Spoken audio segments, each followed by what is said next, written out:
July 3rd, 1991. America is shaken.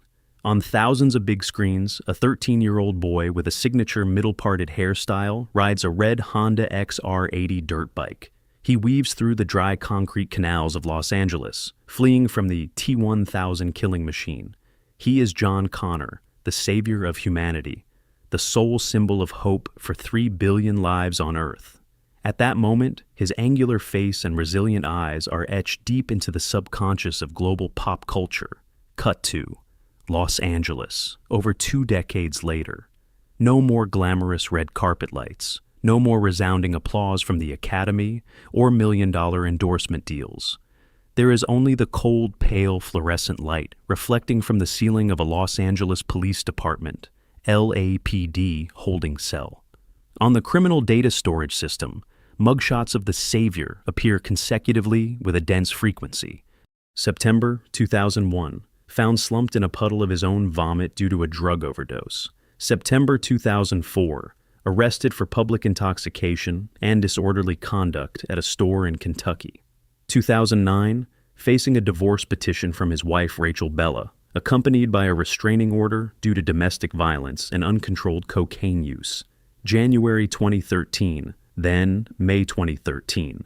Continuously handcuffed for physical abuse against his girlfriend Monica Kina and blatantly violating a court-mandated restraining order. The face in those mugshots is not the product of cinematic visual effects or expensive makeup. His eyes are dull and lifeless. His teeth are stained and crooked due to the devastating consequences of meth. The gaunt, sagging face of a man embodying extreme decay. That is Edward Furlong, the most severely devastated biological version of a Hollywood icon. This downfall is not a random accident, nor is it the weakness of a single individual. It is the pre-programmed result of a cold-blooded industry. The entertainment capitalists do not create pure art. They operate an invisible slaughterhouse.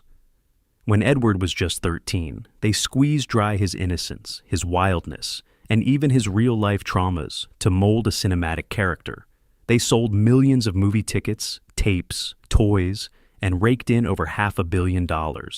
But when that child's biological nervous system overloaded, fractured, and collapsed under the immense pressure of toxic fame, what did that power system do? They immediately turned their backs. In labor and civil law, there is a concept called duty of care. Simply put, this is the minimum legal responsibility that forces an organization to ensure the physical and mental safety of those working under it. But in the cinema capital, this responsibility ends the exact moment the director yells, "Cut." Edward Furlong was tossed out of the iron gates of the giant studios. From a top-tier, profitable asset, he was labeled a legal risk by the media apparatus and insurance companies. Global audiences were still busy spending money on tickets to re-watch the epic scenes of T2, while the flesh and blood that made up that character was gradually decaying in rehab centers and cramped jail cells. It is a stinging slap of reality.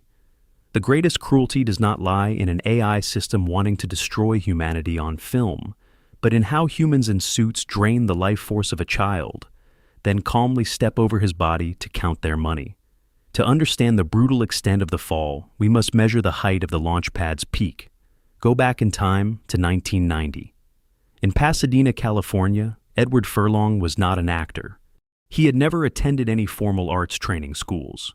In reality, he was a child struggling in a severely broken family. His biological mother, Eleanor Torres, had lost control of her life. His biological father was a nameless blank space on his birth certificate. Edward was shuffled around and eventually lived under the care of his Aunt Nancy and Uncle Sean.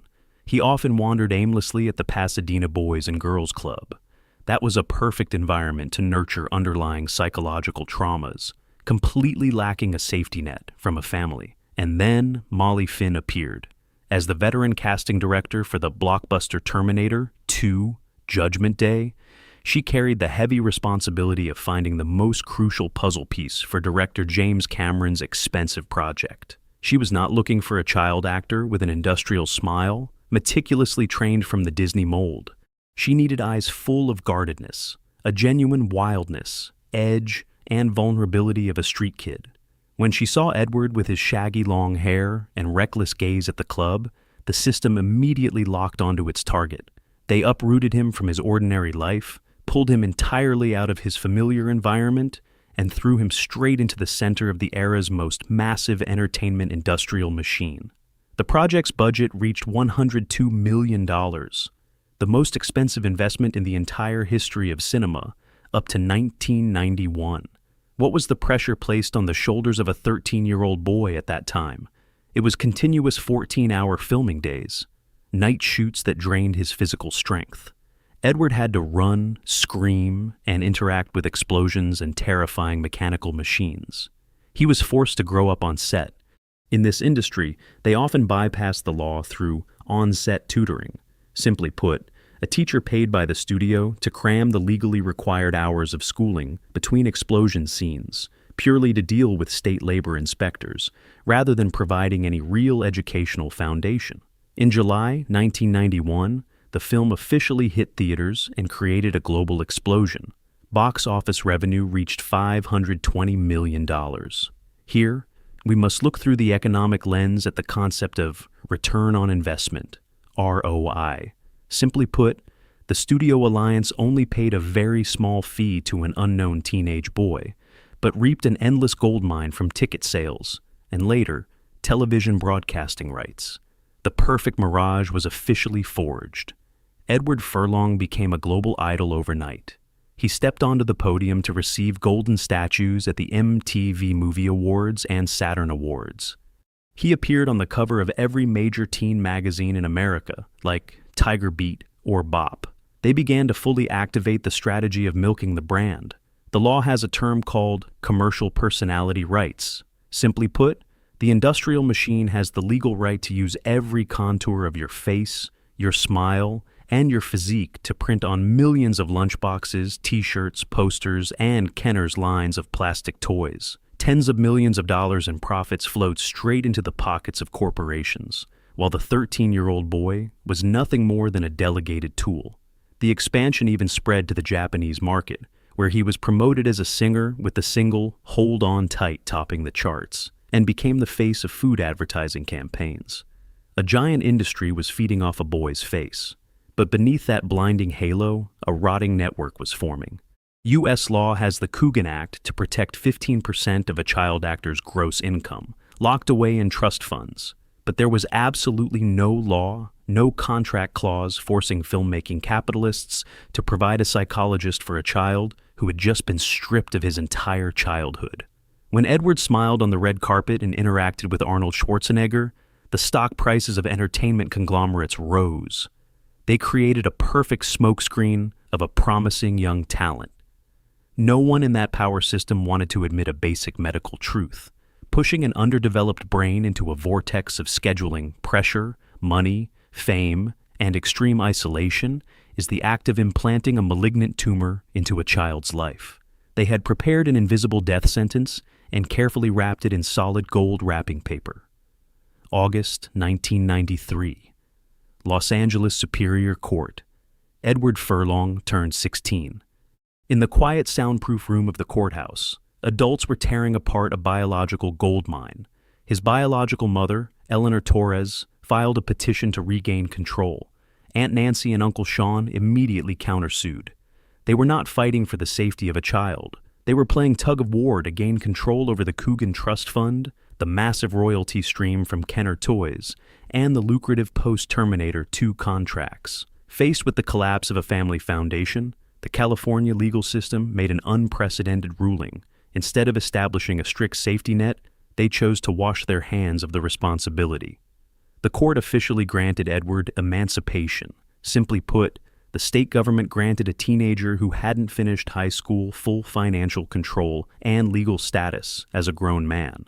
This decision was not a victory for freedom. It was a death sentence in terms of risk management. As soon as the last legal barrier was dismantled, a parasitic network immediately closed in. The most terrifying was the appearance of Jacqueline Domack. She was 29 years old, a former stunt double and tutor hired to supervise Edward on the T2 set. Domack quickly filled the power vacuum, becoming his financial manager, career guide, and soon after, the bedmate of the 16-year-old boy. In civil law, this is an extremely serious case of fiduciary breach. Simply put, an individual paid to protect the interests and development of a child, directly manipulated him physically, psychologically, and financially. But how did the filmmaking capitalists react? They chose calculated ignorance. Throughout the mid-90s, the studio alliances continued to pour in capital. From the Project Brainscan, 1994, to the heavy-hitting American History X, 1998. Grueling filming schedules were set. Box office pressure weighed heavily on his underdeveloped nervous system. As long as Edward Furlong still showed up on time to the set, as long as he still memorized his lines and completed high-intensity scenes, the fact that he threw away his education, lived with a woman twice his age, or started throwing money into underground parties in the Hollywood Hills was completely out of their scope of concern. The industrial machine does not evaluate morality. They only measure cash flow. And while the money was still flowing, Edward's downward slide was perfectly concealed under the guise of a rebellious talent. September 2001, West Hollywood. An emergency call was connected directly to the 911 dispatch. Los Angeles police, LAPD, and medical personnel broke down the door and stormed into an apartment. On the cold bathroom floor, the former billion-dollar star lay motionless, surrounded by his own vomit, breathing faintly, pupils abnormally dilated. The on-scene medical report noted a suspected heroin overdose. Edward was saved by emergency biological interventions, but the savior's nervous system had been corroded by heroin and cocaine to an irreversible degree. A few hours after leaving the emergency room, he was handcuffed again for driving under the influence, DUI, without a valid license. Right at this time, the corporate machine was gearing up to launch the mega blockbuster Terminator 3: Rise of the Machines. The estimated budget reached $187 million. According to the original plan, Edward had been eyed for the return of the character John Connor. But Hollywood plutocrats do not operate based on compassion. As Edward's police record grew thicker, a ruthless financial defense mechanism was immediately activated. Completion guarantors slapped him with an uninsurable risk label. Simply put, insurance conglomerates refused to compensate for damages if the lead actor suffered withdrawals, fled the set, and stalled this entire massive project. In the film industry, having no insurance contract means not a single frame gets shot. The decision was made in closed boardrooms, cold, clean. There were no recovery support programs or rehab funds sponsored by the studio for the person who once brought hundreds of millions of dollars to the franchise. They simply crossed his name out. In December 2001, newspapers simultaneously reported that Nick Stahl officially replaced Edward Furlong. The professional PR machine immediately went to work, whitewashing this ruthless elimination with a safe phrase: a change in creative direction. Being completely cut off from the major studio's financial network accelerated the speed of his collapse. The contracts disappeared. Jacqueline Domack filed a lawsuit demanding a 15% cut of his total assets. In 2009, his wife Rachel Bella filed for divorce. In 2013, Edward was repeatedly jailed for domestic violence and violating restraining orders against his girlfriend Monica Keena. The bank accounts of the once illustrious child star were completely frozen due to outstanding child support arrears and back taxes. From the pinnacle of the entertainment supply chain, he was thrown straight to the muddy bottom of the criminal justice system.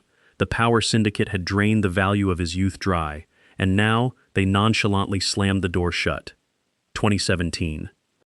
Terminator 2: Judgment Day was re-released globally in a standard 4K 3D format.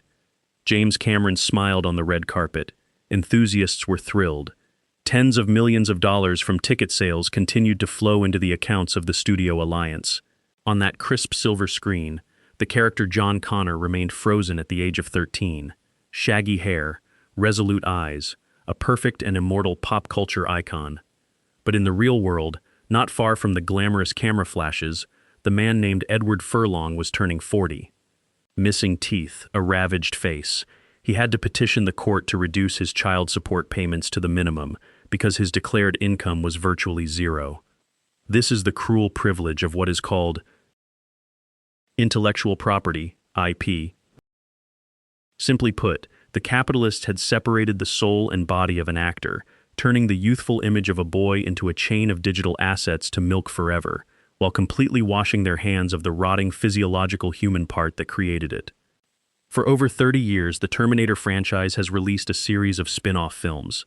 They hired Nick Stahl, then Christian Bale, then Jason Clarke to remold the character John Connor. But no multi-million-dollar visual effects could surpass The Shadow of the Boy from 1991. The entertainment industry knows this all too well.